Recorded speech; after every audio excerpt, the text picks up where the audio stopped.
Bienvenue sur cette capsule Allo Prof qui a pour sujet les arrangements, les permutations et les combinaisons en probabilité.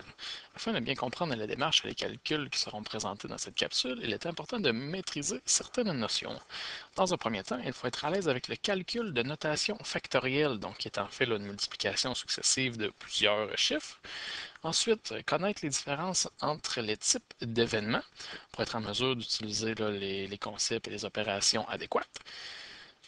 Être capable de construire une probabilité, qui est comme l'essentiel, surtout sous la forme d'une fraction, nombre de cas favorables sur nombre de cas possibles. Et finalement, être à l'aise avec les représentations de l'univers des résultats possibles dans le but de bien représenter la situation ainsi que tous les résultats qui en découlent. Donc, on va aborder chacun des trois concepts avec leurs caractéristiques, puis ensuite faire quelques exemples pour bien les distinguer. Au niveau de la permutation, les caractéristiques principales sont que c'est une disposition ordonnée au sens où si on prend les mêmes éléments, donc 1, 2, 3 et 3, 2, 1, mais qu'on les met dans un ordre différent, ça représente deux résultats différents. Et ça, c'est une grosse distinction qu'on va voir aussi par rapport là, aux combinaisons un petit peu plus tard. Ensuite, tous les éléments de l'ensemble sont utilisés. C'est nécessairement sans remise et ça sert pour dénombrer le nombre de cas favorables et le nombre de cas possibles. Par exemple, quand on demande tout simplement de calculer le nombre total de permutations de l'ensemble 1, 2 et 3. Si on représente le tout avec un arbre des probabilités, ça nous donne ça comme arbre des probabilités.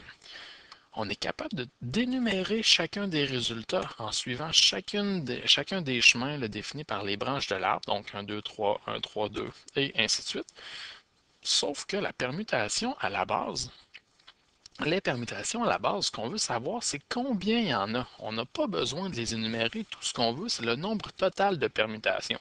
Si on analyse notre arbre des probabilités, on se rend compte que pour mon premier résultat, j'ai trois possibilités différentes.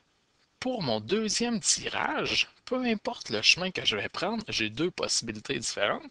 Et pour mon troisième tirage, eh bien, il me reste qu'une seule possibilité, étant donné que tout ça était fait sans remise. Pour avoir mon nombre total de résultats, tout ce que j'ai à faire, c'est de multiplier chacune de mes possibilités qui me donne un 6 résultats. Donc, au lieu d'avoir à faire l'arbre des probabilités au grand complet, je peux tout simplement faire 3 fois 2 fois 1 qui me donne mon résultat. On peut aller avec un exemple un petit peu plus grand, avec un ensemble un petit peu plus grand, soit avec l'ensemble R, V, J, B, donc pour rouge, vert, jaune et bleu. Encore une fois, selon l'arbre des probabilités, pour mon premier tirage, j'ai 4 possibilités. Pour mon deuxième tirage, j'en ai 3. Pour mon troisième tirage, j'en ai 2. Et pour mon quatrième tirage, j'en ai un. Donc, ce qui fait que je n'ai pas besoin de faire l'arbre des probabilités au grand complet pour énumérer tous les résultats.